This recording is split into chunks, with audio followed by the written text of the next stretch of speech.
Kami dari kelompok 3, perkenalkan nama saya Sofiani, NIM 320201046, kelas Agrobisnis 1B, alamat Desa Skuduk, Kecamatan Sejangkung, pembahasan tanaman semangka. Nama saya Mena Angelina, NIM 320001045, Prodi Agrobisnis kelas 1B, alamat Desa Simpang 4, Kecamatan Tangaran. Pembahasan tentang tanaman padi.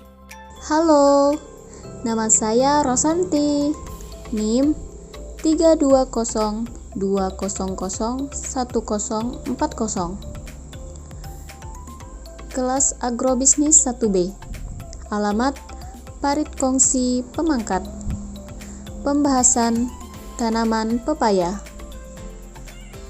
Halo, nama saya Nurbaiti, NIM 32020101031, kelas Agrobisnis 1B, alamat Desa Trimandayan, Kecamatan Teluk Kramat.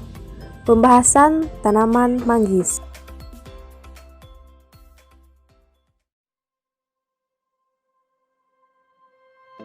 Tanaman semangka ataupun Citrullus vulgaris adalah tanaman yang berasal dari Afrika. Tanaman ini mulai dibudidayakan sekitar 4.000 tahun sebelum Masehi, sehingga tidak mengherankan bila konsumsi buah semangka telah meluas ke semua belahan dunia. Semangka termasuk dalam keluarga buah labu-labuan ataupun Cucurbitaceae dan memiliki sekitar 750 jenis. Tanaman ini merupakan tanaman semusim yang hidupnya merambat dan memiliki keanekaragaman jenis seperti semangka merah, semangka kuning, semangka biji, dan semangka non-biji. Klasifikasi ilmiah semangka adalah sebagai berikut. Divisio Magnoliophyta, kelas Magnoliopsida, ordo Violales, familia Cucurbitaceae, genus Citrullus, spesies Citrullus vulgaris. Tanaman semangka merupakan tanaman semusim, tumbuh merambat hingga mencapai panjang 3-5 meter, batangnya lunak, bersegi, berambut dan panjangnya mencapai 1,5 sampai 5 meter. Daun semangka berseling, bertangkai, helaian daunnya lebar dan berbulu, menjari dengan ujungnya runcing. Panjang daun sekitar 3 sampai 25 cm dengan lebar 1,5 sampai 5 cm. Bagian tepi daun bergelombang dan permukaan bawahnya berambut rapat pada tulangnya. Bunga tanaman semangka muncul pada ketiak tangkai daun, berwarna kuning cerah. Semangka memiliki 3 jenis bunga, yaitu bunga jantan atau staminate, bunga betina ataupun pistillate, dan bunga sempurna ataupun hermaphrodite. Pada umumnya, semangka memiliki bunga jantan dan bunga betina dengan proporsi 7:1. Semangka mempunyai kulit buah yang tebal, berdaging dan licin. Daging kulit semangka ini disebut dengan albedo. Warna albedo semangka putih. Bagian kulit semangka memiliki banyak kandungan yang bermanfaat bagi kesehatan. Kulit semangka kaya akan zat citrulline. Warna kulit buah bermacam-macam, seperti hijau tua atau hijau muda bergaris putih. Daging buahnya renyah, mengandung banyak air dan rasanya manis, dan sebagian besar berwarna merah. Walaupun ada yang berwarna jingga dan kuning, bentuk biji pipih memanjang berwarna hitam, putih, kuning, atau coklat, kemerahan, bahkan ada semangka tanpa biji ataupun seedless. Umur tanam semangka dari pembibitan sampai panen. Setelah persemaian berumur 14 hari dan telah tumbuh daun 2-3 lembar, dapat dilakukan penanaman bibit semangka pada lahan lapangan. Sambil menunggu bibit cukup besar, dilakukan pelubangan pada lahan dengan kedalaman 8-10 cm. Persiapan pelubangan lahan tanaman dilakukan 1 minggu. Penjarangan dan penyulaman dapat dilakukan saat tanaman semangka berumur 3-5 hari. Umur panen setelah 70-100 hari setelah penanaman. Ciri-cirinya setelah terjadi perubahan warna buah dan batang buah mulai mengecil, maka buah tersebut bisa dipetik ataupun dipanen. Nutrisi yang dibutuhkan semangka. Fase vegetatif.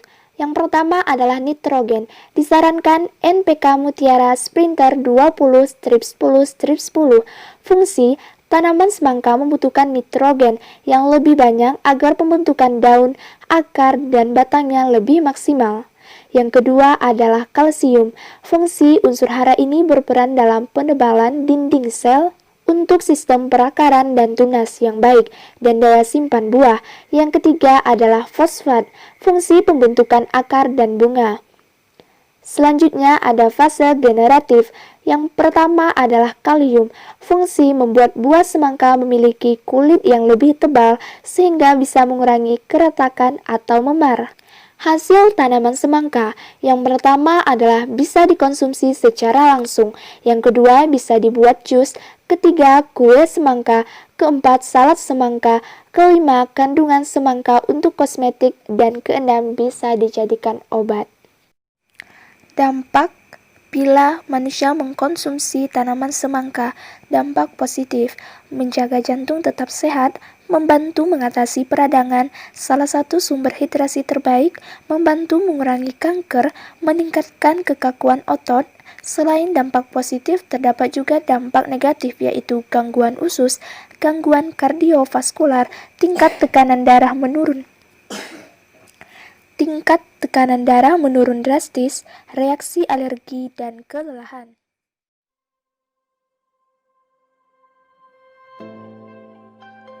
Tanaman padi ataupun Oryza sativa. Padi merupakan tanaman penghasil bahan makanan pokok dan sumber karbohidrat terpenting di dunia selain gandum, jagung, dan singkong. Tumbuhan yang memiliki nama latin Oryza sativa L ini sangat mudah ditemukan di Indonesia karena padi adalah sumber bahan makanan pokok sebagian besar masyarakat kita. Rentang umur mulai dari pembibitan. Umur bibit pindah tanam harus tepat dan sesuai untuk mengantisipasi perkembangan akar yang umumnya berhenti pada umur 42 hari sesudah semai. Sementara jumlah anakan produktif akan mencapai maksimal pada umur 49-50 hari sesudah semai. Jarak tanam yang lebar, tanaman berkurang kompetisinya dalam mendapatkan ruang tumbuh, cahaya, dan unsur hara, sehingga proses fotosintesis dapat menghasilkan asimilat dalam jumlah yang cukup besar. Akhirnya, pertumbuhan anakan akan menjadi lebih besar. Seiring dengan itu, pertumbuhan malai atau anakan produktifnya lebih banyak sehingga mendukung untuk pembentukan jumlah gabah per malai yang lebih besar. Nutrisi yang dibutuhkan. Pupuk alam sebagai pupuk dasar yang diberikan 7-10 hari sebelum tanaman dapat digunakan. Pupuk-pupuk alam, misalnya pupuk hijau, pupuk kandang, dan kompos banyaknya kira-kira 10 ton per hektar. Pupuk buatan diberikan sesudah tanam, misalnya ZA atau urea, DS atau TS, dan ZK. Adapun manfaat pupuk tersebut sebagai berikut. ZA atau urea menyuburkan tanah, mempercepat tumbuhnya anakan, mempercepat tumbuhnya tanaman, dan menambah besarnya gabah. DS atau TS mempercepat tumbuhan tanaman, merangsang pembungaan dan pembentukan buah, mempercepat panen. ZK memberikan ketahanan tanaman terhadap hama atau penyakit dan mempercepat pembuatan zat pati. Hasil dari tanaman padi, yang pertama adalah beras, kedua nasi, ketiga kerupuk, keempat sekam padi atau untuk tanaman hidroponik, dan lain-lain. Dampak tanaman padi bagi kehidupan. Yang pertama adalah sumber energi bagi tubuh, kedua untuk obat dan bahan kosmetik, ketiga biji padi atau beras sebagai bahan makanan pokok, keempat jerami padi sebagai pakan ternak, kelima sekam padi dapat digunakan sebagai pupuk dan media tanam.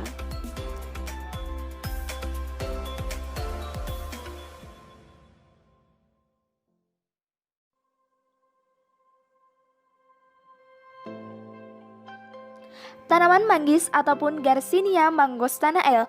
Tanaman manggis sendiri memang merupakan tanaman yang berasal dari hutan tropis dan memiliki usia atau masa hidup yang lama, bahkan hingga puluhan tahun. Pohon dari tanaman manggis bisa mencapai ketinggian 7 hingga 25 meter.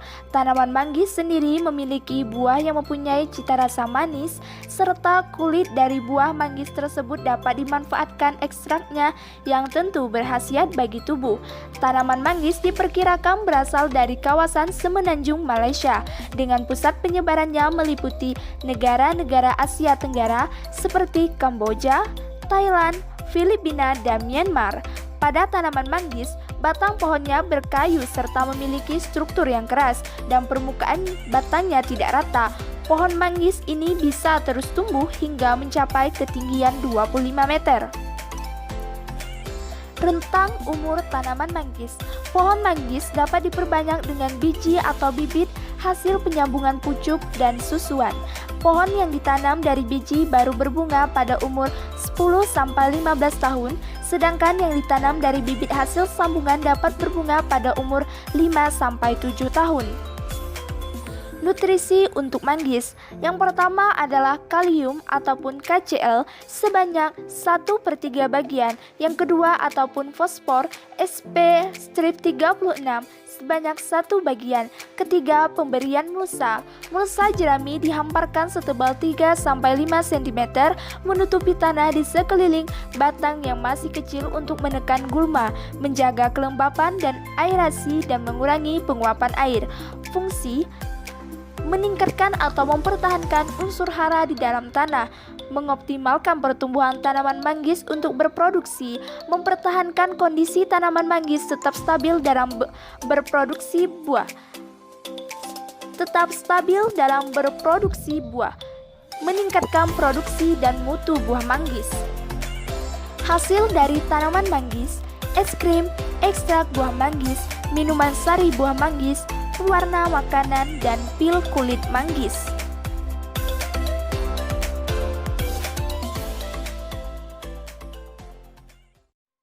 Dampaknya dapat melindungi kota dari polusi udara karena bersifat evergreen, dapat mencegah emisi karbon, dapat mengendalikan banjir, erosi, dan konservasi air tanah.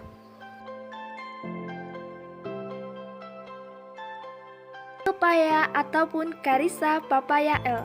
Pohon pepaya adalah tumbuhan berbatang tunggal, tegak dan basah dengan payungan daun di ujungnya.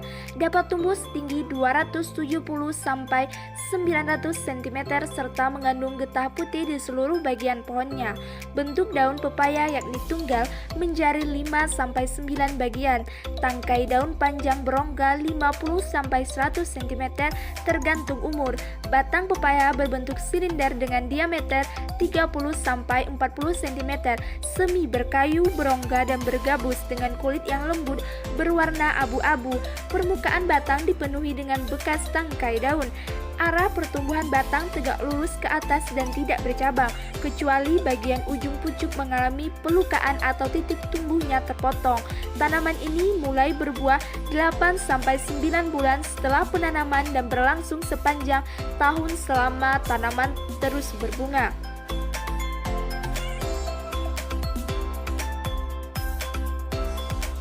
Rentang usia tanaman pepaya. Tahap persemaian. Biasanya pada usia 2 minggu benih sudah mulai berkecambah. Setelah memasuki usia 3 bulan, bibit pepaya sudah dapat dipindah ke media tanam. Pemupukan susulan pertama Anda lakukan pada waktu tanaman berusia 1 minggu. Pemupukan susulan kedua Anda lakukan pada waktu tanaman berusia 1 bulan. Pemupukan susulan ketiga Anda lakukan pada waktu tanaman berusia 3 bulan. Pemupukan susulan keempat Anda lakukan pada waktu tanaman berusia 6 bulan. Pemupukan susulan seterusnya Anda lakukan setiap 3 bulan sekali. Panen. Pepaya dapat dipanen setelah masa tanam mencapai 10-12 bulan, dan setelah masa panen pertama ini, pepaya akan terus menghasilkan buah hingga tanaman pepaya berusia kurang lebih 4 tahun.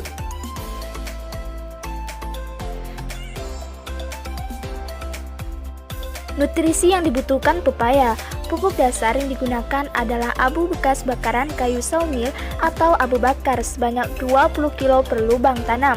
Tanah diaduk dengan abu secara merata. Pupuk dasar ini diberikan 3-4 hari sebelum tanam. Pupuk susulan yang diberikan berupa pupuk NPK 15-15-15 sebanyak 100 kg per hektar untuk satu musim tanam. Penambahan abu setiap 3 bulan sekali masing-masing sebanyak 20 kg per tanaman. Hasil dari tanaman pepaya. Buah pepaya dibuat untuk manisan dan jus pepaya. Sedangkan daun pepaya bisa dibuat keripik, ulam, sayur. Dampak dari tanaman pepaya. Dampak bagi manusia. Dampak negatif konsumsi pepaya berlebihan dapat mengganggu pencernaan, karotenemia alergi pernapasan, dapat menyebabkan ruam kulit, dapat memperlambat detak jantung, pengaruhi sistem reproduksi. Sedangkan dampak positif mengonsumsi pepaya adalah membantu menjaga kesehatan mata, meningkatkan kesehatan kuku dan rambut, melancarkan pencernaan, mencegah penuaan dini, obat alami untuk kulit yang terbakar matahari, meningkatkan imunitas tubuh, mengurangi risiko munculnya penyakit kanker, dan menjaga kesehatan jantung. Dampak pepaya bagi lingkungan. Daun pepaya dapat dibuat pestisida alami. Daun pepaya sebagai pestisida nabati untuk pengendalian hama terpadu ataupun PHT.